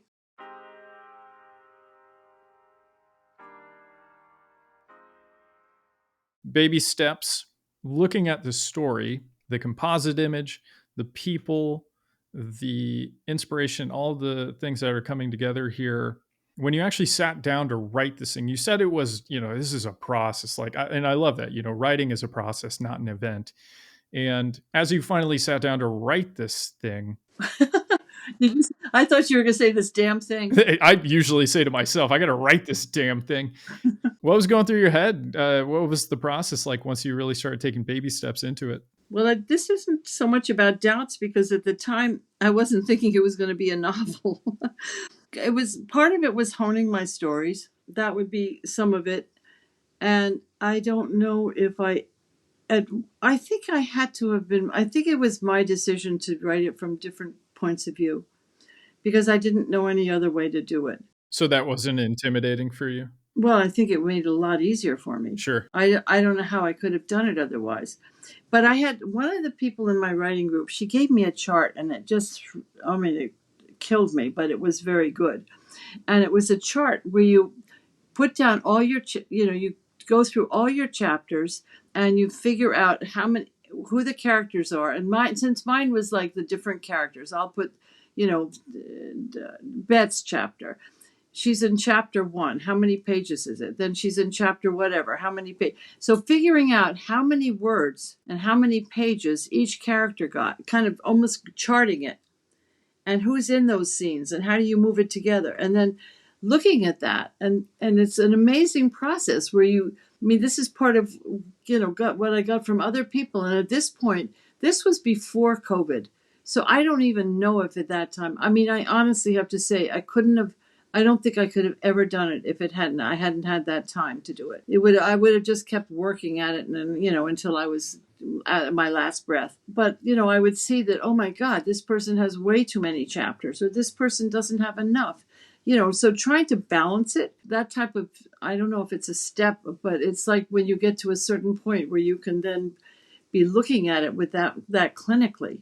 So when you decided, because I do this, and what I do is I just have a carousel. Like it's him, her, him, her, him, her, 1, 2, 3, 4, 1, 2, 3, 4 kind of stuff with various viewpoint characters. How did you decide to do it? Because I'm sure there are a ton of people listening who are thinking, I want to have multiple viewpoints. So what was the thought process for you when you decided I want to go from blank to blank to blank? Well, I felt like for me, it was the only way I knew how to get more into their way of their mindset and to create each different voice. So it was a matter of creating each of these characters in their own voice and understand what their, what their thoughts were, I cannot write. If I'm writing from the point of view of Beth, I can't talk about another character as to what that other character is thinking. I can only write that in the voice of that character. So, and I'm very big on the voice, the whole, point of view thing as to who's talking. You can't think for other people when you're writing in one person's voice. So I could say he looked like he was happy, but I can't say he was thinking how happy he was. It felt to me like my only way. However, figuring out the order of chapters and how you integrate the different characters, who belongs. Some of the changes I think were made with the development direct editor, who made a suggestion of kind of moving chapters around. And it's complicated when you move things around because it shifts everything else. I just did it the other day. It completely upset the apple cart. Yeah, you have to go back and look at it and what are all the ripple effects of it. So I feel like Now this one I'm working on, I'm doing it just from the old ladies, from Miss Seidenstricker's point of view. And I think at this point, maybe I have learned enough that I can do it. And I'm pretty clear cut. And it's very much her story. But I felt like in this other book, it just kind of came to me as the easiest way for me to have so many characters. I've also read books like that. I mean, like Amor Tolls is like a genius at these things.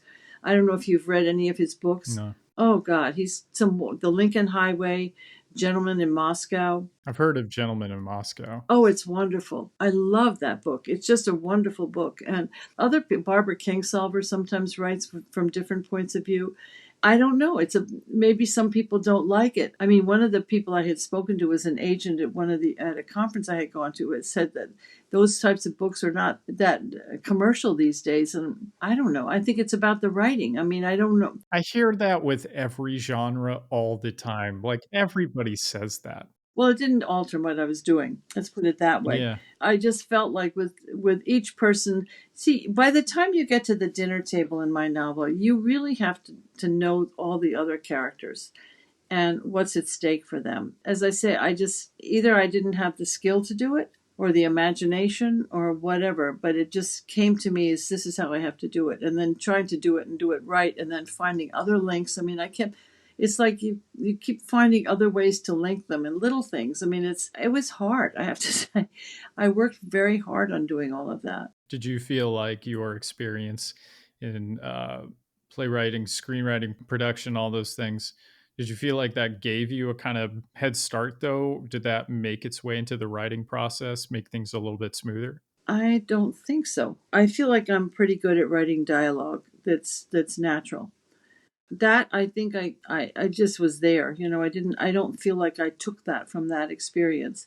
And not only that, but you can't do it the same way when you're novel writing. So you have to, in any form you're writing, everything has to be very purposeful in terms of, I mean, screenplays are very economic. Everything every chosen word, every character, every choice they make, it's all part of that moving the plot forward. You could say the same thing, I guess, in a novel, except you have a lot more space to do it, and so you have to link all these things. But I feel like I was starting from the ground level and writing a novel. So then in that case, what was the hardest lesson to learn? Because like for some writers, they always say, "Oh, it's so hard killing your babies." For me, I love deleting things because I flip that coin around and say that's just one less thing for me to have to deal with. So what was a hard lesson for you to learn? Well, when I first started writing screenplays, it was much harder for me to do that because you think, oh, this is a great scene. You can fall in love with your own stuff, but it's really all about the arcs of everybody and what fits, and you can't. People can think, oh, this is an amazingly funny thing. Where do I put it in? It doesn't. That's kind of back asswards. You have to put in what's right. I mean, as I say, I killed off two characters. I can definitely you can either take notes or you can't. If you just are so feeling like your stuff is so critic proof, good for you, lucky you. But I'm not one of those people. I'm very open to good feedback. I mean, as long as if somebody tells me how to write something, I don't want that kind of feedback. If there's a character that just doesn't, I mean, one of the characters in my book, Dariush, actually didn't live in the building, and somebody said to me, well, why not have him live in the building? And I thought, why not?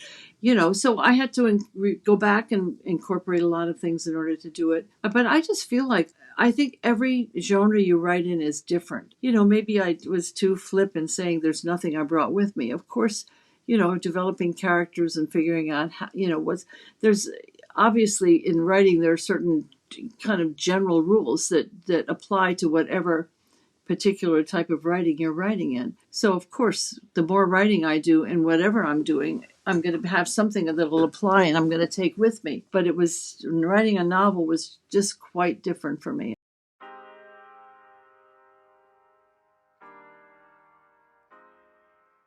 All right, setbacks. You're in it, writing, thinking about things like POV shifts, head swapping, going from character to character, the adaptation from one type of writing to another, setbacks. I mean, also in life too, because I think sometimes I forget to include this, which is life happens. So What kinds of setbacks occurred while you were writing Alphabet? Well, I mean, I hate to say it, but I didn't have any setbacks per se. I mean, I've had things that I'm doing in my life that were interrupted by life, real life things. And fortunately for me, I didn't have that in terms of writing this in the same way. I don't call it a setback, but when I got the when I got the notes from the developmental editor, it was like, oh my God, how am I ever going to do this? I mean, she was so thorough. She had so many notes, and I was just absolutely. I glanced at it and I thought, I don't think I can do this. So maybe that's a setback. And I just had to give myself maybe a week or so before I went back and read it. And then when I read it, I thought, oh God, this isn't so bad. Okay. And I actually thought they were really, really good notes. I mean, some of the notes, I'm going to tell you're going to think, you're not going to believe how many. I think there were like 3,000. Oh, I mean, a lot of it was like you said that same word of the previous sentence, or yeah. I first got rid of all of the easy ones, and I left to the last the big ones. I mean, some of it was juggling chapters and adding George in as a character throughout. I mean, that had to be filtered into every scene and every character, and it would also shift the other scenes. So I finally realized that what I had to do made total sense, and I agreed with it all. I just had to not be. Once I got a handle on what she was saying, I realized it's not that overwhelming. I just have to do it because I got it. And if I don't get it, or if I don't agree with it, I can't do it. But when I got it, I worked fast. Once I got it, it was just clear what I had to do, and I was able to do it. But it was very daunting when I first looked at it. The only suggestion she made that I didn't agree with was the ending, and I'm not going to go into what it was, but I am glad I kept my ending. What was that conversation like? Because you're not the first person to mention that. Because I think some people think that an editor's suggestion is more than just a suggestion. To a certain degree, you'd be a fool not to take some of that advice. But when it comes to something as pivotal as an ending, what was the conversation like? Obviously, without violating any kind of privacy here. Well, it wasn't a conversation. It was all, it was all in emails. First of all, if I had gotten an agent and I had had the editor done, and the agent had hired the developmental editor, then it would have been a longer discussion, probably with the agent and the editor as to whether. But this was, I paid her. This was my choice. So I just instinctively didn't agree with her, just from the top. I didn't. I mean, everything else I pretty much agreed with. So it would have been quite different if it had been, let's say, a publisher telling me I had to do it. You do it. And in fact, let me just throw into the mix here in terms of having a book done by a hybrid publisher. You do have more control over the content also. Not just the content, but the title and the cover. And I felt very strongly, I'm very titled, particularly having been in theater and aware of how, the right image and the right title helps to sell something. For example, I'm in one of the shows I've been collecting checks from forever is Stomp, which is a phenomenon. And, I have a very little part of producing it or anything else, but I do have a name above the title, and I do we very rarely have meetings anymore. But that title, 5 letters, not just 5 letters, but 5 letters that tell you what the show is. It's an incredible title. I'm very title conscious, and I'm also in fact, my little musical, the 15-minute musical that's done really well for itself, I feel like that was totally based on the title and the cover that made people curious enough to look at it. And I felt like with a book, nobody's ever heard of me. I need a title and a cover that makes you curious. And the title, oh my God, I agonized about that, but it was my choice. And the publisher could not say to me, no, you can't have that title. But in terms of the cover art, they had a designer work on it, and I worked with the designer. And I don't know what would have happened if after I had gone through, if I hadn't been I had 2 rounds with the designer where they sent me a bunch of things, and I made a lot of thoughts and suggestions and stuff. If I hadn't found what I wanted, and if they hadn't worked with me, whether I could have said I want another round, well, I could have, and I would have paid for it. That's all. But I guess it was a money question, because I think I would have, no matter what.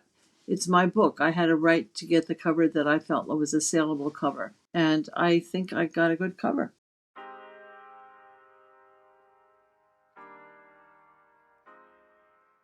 Actualization. This one's interesting. I changed the title from Going Pro I guess it was a couple of months ago, to Actualization. And it's interesting because the responses are mixed as to how my guests have answered it. So I'm interested to hear from you, Jennifer. When and or if, did you realize you become the author you wanted to be, or is that something you're still working toward?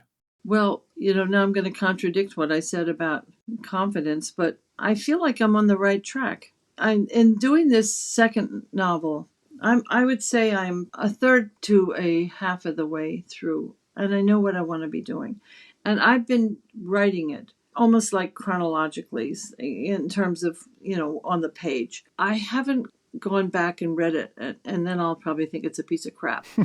But I'm kind of just trying to nail down all the bones of the book, and all the things, and to do it. And I'm feeling, I was thinking today, who's going to be interested in this person?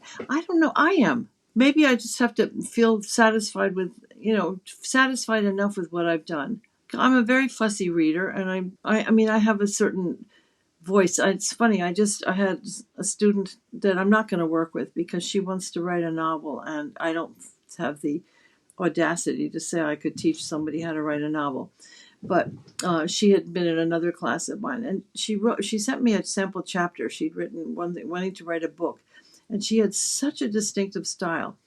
And I don't know how I would characterize my own style, but I think I do have one, because I think all my writing is somewhat similar. I have a certain way of writing, and it's just I can't do it any differently, and I'm just enjoying it. So that's what I'm doing.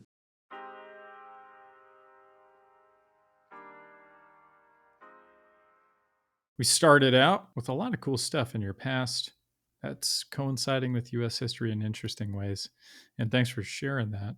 But you had a lot of time from when you started to work more in creative pursuits just up until relatively recently with Alphabet.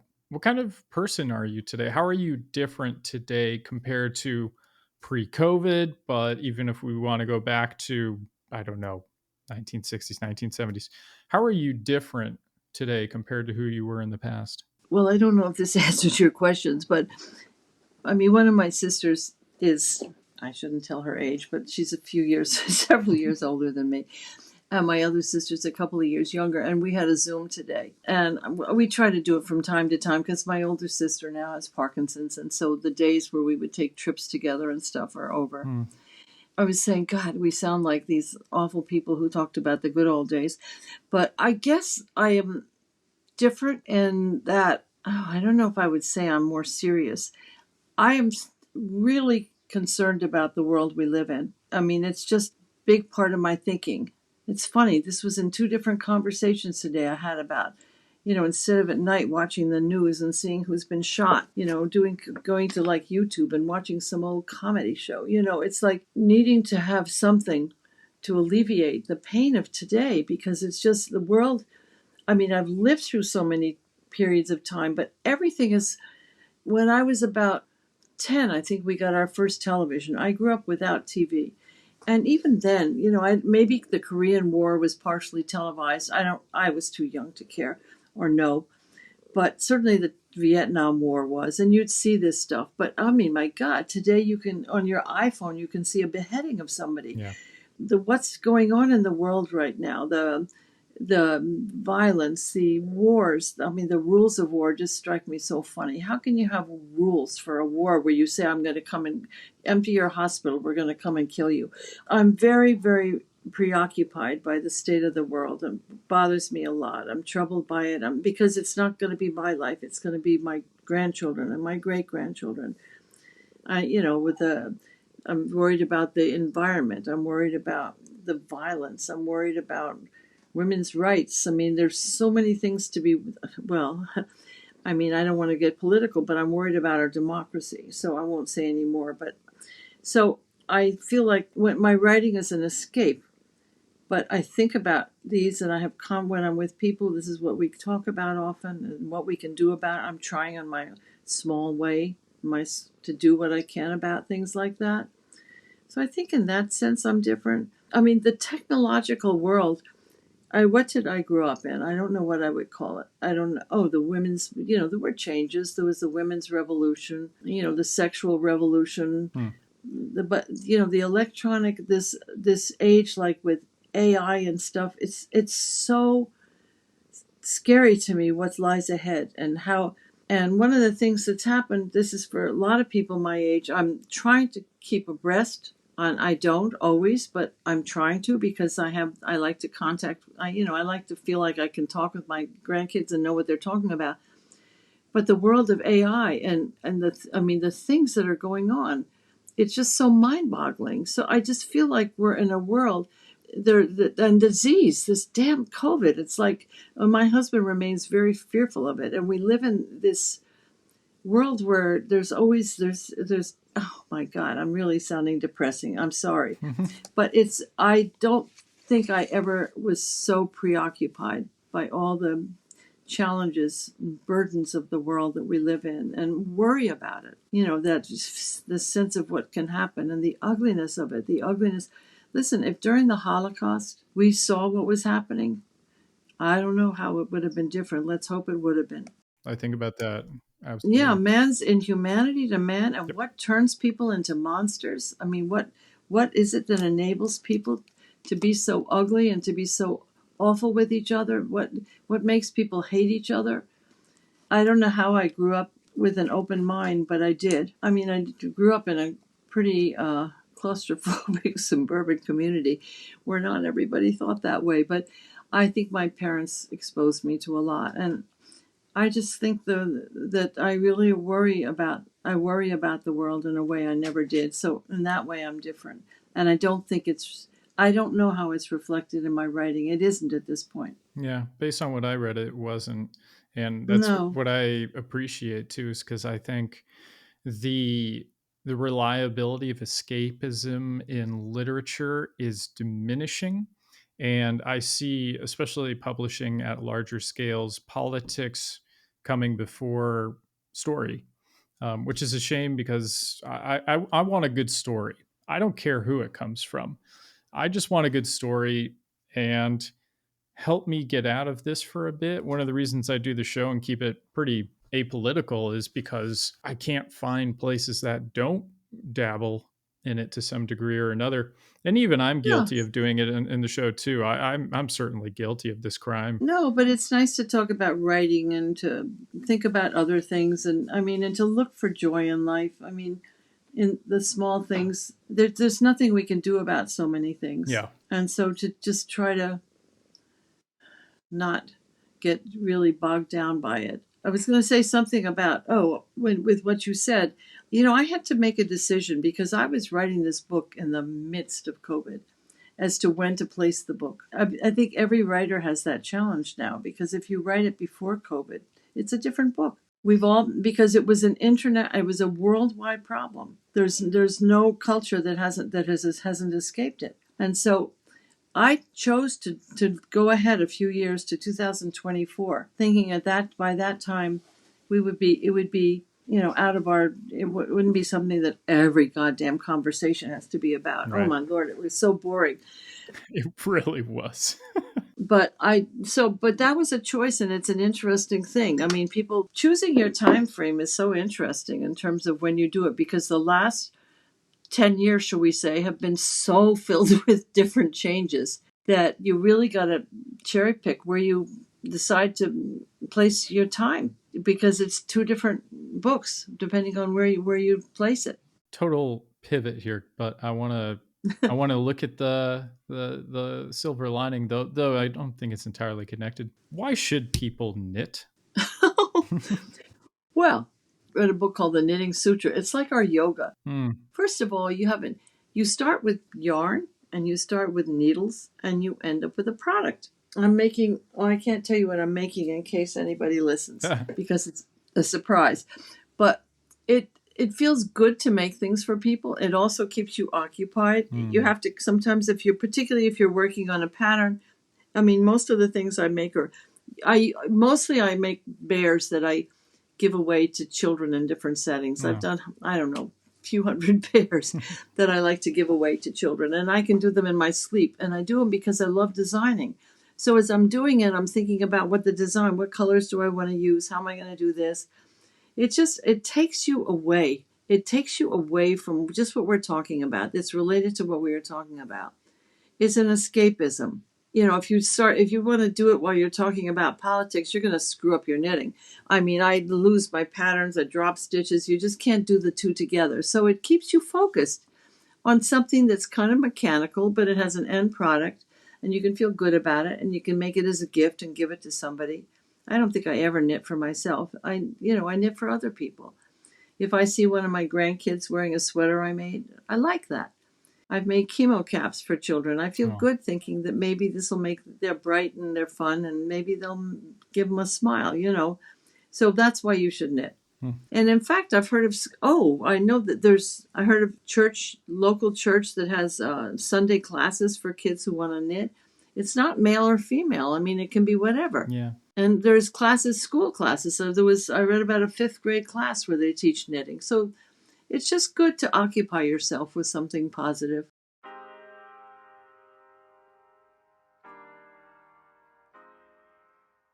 Goody time has arrived here. Advice for writers, advice for aspiring knitters, whomever we're talking about. Life advice from somebody who's been around for a little while and I think has lived an excellent life and has more ahead of her. So, Jennifer, advice. Oh, I'll start with knitting. It's easy. Yes, good. Big needles, big wool, small projects. Is there a preferred brand as far as needles? Do you recommend anything? No. No? No. Some people like bamboo. Some people like metal. I like metal. I mean, I feel like when you want to start knitting, you want to aim low. you want to do something that's going to have, let's say you make a little scarf. And the reason I say big, you don't want to do with the tiny little needles and tiny little stitches, and it'll take you forever. You want to do it so that you learn, and then as you get better, you can get smaller needles and thinner yarn and go into more things. But don't get overly ambitious and think your first project's going to be a sweater. It's not going to be. This is like writers starting with a short story. Yeah. Oh, and find a teacher and find somebody who can help you have nearby somebody who can pick up your mistakes, because you'll make mistakes. I still make mistakes. But that's okay. That's part of what knitting is too. It's handmade. It's supposed to be imperfect. Does not have to be perfect. I'm not going to do anything perfectly. As a writer, I think as a writer, you need a community. You need other people who you can share your work with, who you can read their work. You can you can take writing classes where people share their work. You got to hear it read sometimes. You don't think of it as you're sitting alone in a room and plunking away, and you need perspective. I guess that's what it boils down to. You need other people's feedback, and other feedback doesn't take away from what you do. Nobody gives you feedback you have to do. You do feedback that resonates with you, because you miss things. No matter what, you miss things. Sometimes when somebody gives you feedback, you say, the thought is, my God, how did I miss that? At least I do. Mm-hmm. It's like astounding to me, like how you can miss. It's like you dig deeper all the time into your characters and into your situations, and it's also camaraderie. Some of my friends, we write on Zoom, and we go on. Anybody writing today, we open our Zooms, and we may not even talk to each other. They're a resource. If you need, God, what do you think of this sentence? Listen, I can't figure out the right word for this particular thing. That type of thing. It's also, you want to if you really want to be a writer, you want to have a community. You want to be part of a community, because it's finding your people. I don't know how many people are interested in me talking about me. I'm getting tired of me, but it's been fun talking to you. Questions I'm not always prepared for and used to make me think about it. And hopefully I will get better at what I do, but I like what I do, and I'm planning to keep doing it. It's a pleasure, Jennifer. I've really enjoyed this. It's really refreshing to hear from somebody who's got a couple more years on me that Oh, I thought you said a couple more just years a left. couple. I No, was thinking, yeah. oh my No. God. Many more, I Have you hope. been speaking to my doctor? uh, yeah, well, it's just good to hear somebody doing a lot of the same things I'm doing and is content and proud of what they've done. We talked about imposter syndrome, but I don't see a whole lot of it there with you. Well, if you're lucky, life is long. What you learn along the way can enrich what you do. I mean, listen, there's incredible writers who are in their 20s who will write books, but that they will be books about young people and struggles that they have. And that's people, young people will relate to it. If I read a book like that, I might read it just to get it's like I watched the series Euphoria. I don't know if you saw it, No. but I felt like, oh my God, I have to watch this to just kind of get a sense of what it's like to be a young person today. Oh, it's an incredible series, actually. Oh my God, this Zendaya is incredible. And she's like, I'm a huge fan. But, if I could read a young book, it's harder for me to read a book of a really young person because they just have a different voice and a different life experience. But it's also interesting. So I would do it definitely. I wouldn't not do it. But I also feel like it's you to not think that as you get older, you can't do these things. You can. So before we wrap up here, where can people go to learn more about you and your book? I keep telling them. Do I have to say it one more time?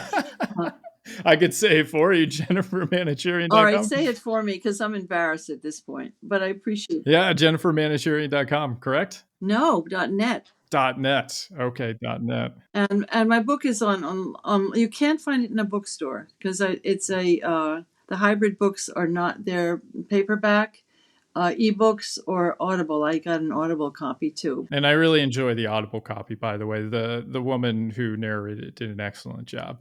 Oh, good. I'm glad to hear that. Yeah. So thanks so much for taking the time to talk with me, Jennifer, for sharing your experience here. I look forward to talk to you in the future, whether it's on the show or otherwise. I'm really excited to hear more from you. So Talk to me about my movie when it comes out. Oh, okay. Boundary Waters. It's going to be, it's a very good based on, can I give you a quickie, just one sentence about it? Because it's really the story of the impact on the family of a 12-year-old boy, of an incident in his family with his mother and it's about the ramifications of it, of trauma rather than the trauma itself. Yeah, it's very focused on, it's a serious movie, but it's also a movie about boyhood and kids. There's a group of kids. They're so damn cute. They're amazing. And the young guy in it is a star in the making. He's an incredible young actor. So I think it's an important film because, listen, trauma is, I read somewhere, and it's a perfect quote, trauma is a social event. It impacts everybody. It's not just the person. And it's there's a lot of trauma. Well, I certainly don't feel traumatized having spoken with you. It was a wonderful experience. Well, I don't. All right. Thank you for talking to me. Course. And I'd love to hear about your book. Oh, someday. Okay. In the meantime, thank you so much, Jennifer Manocherian, for sharing your preface. Thank you. There you have it, Jennifer Manocherian's preface. Thanks, Jennifer, for your time, your experience, and wisdom. A lot of good stuff there, talking about screenwriting, film, doing those sorts of things during COVID and the challenges that presented. But it's a great example of how form and function can align, with Cockroaches and Cologne being something that's an intensely microcosmic production, which works. There are no problems, just opportunities in disguise. Hope you enjoyed our conclusions on imposter syndrome, or Jennifer's conclusion, I should say, as well as the discussion on, is there a difference between writer and author? Is it just a matter of, oh, you're published, therefore you are an author? Is there more to it? Is it more nuanced? And we also go into, well, there are different types of writers too. I'm glad that we explored that. I can't say for certain what I think one thing is or isn't. I think that's just an abstract that's left up to the beholder. to do with what they will. Anyway, it's a good conversation. I liked it. Interested in checking out Jennifer's stuff, jennifermanocherian.net, Instagram at Jennifer Manocherian, Facebook J Manocherian, LinkedIn Jennifer-Manocherian 242-1855. If you'd like to find out more about me, Sam Hale, at gmail.com. I always take inquiries. I'm happy to speak with you or your representative about being on the show. Please be aware I am looking specifically for genre fiction authors who are published. Genre fiction, published. I'm just going to put that in all caps because I get quite a few queries for things I'm not. The show really isn't designed to accommodate. I've made exceptions, but to be quite honest, I really like to just focus on genre fiction. So if you fit the criteria, please email me, samhale at gmail.com, explaining why you think your story or stories would be a good fit for the show's format. And just a heads up, if you don't do that, I don't even bother reading the email. So I treat it like a job interview. If you're not even going to have the correct spelling and format, I ain't reading it. Anyway, Sam Hale, on Facebook, Twitter, Instagram, Linktree, all that good stuff. That's all I got. I'm going to get back to work. I've got an idea for another short story I might bang out. It's going to be Second World Fantasy. I know I've been talking about that a lot in the top of the show. We'll go from there, but until then, I hope your muse is perched on your shoulder, whispering words of encouragement into your ear. And until next time, stay humble, folks.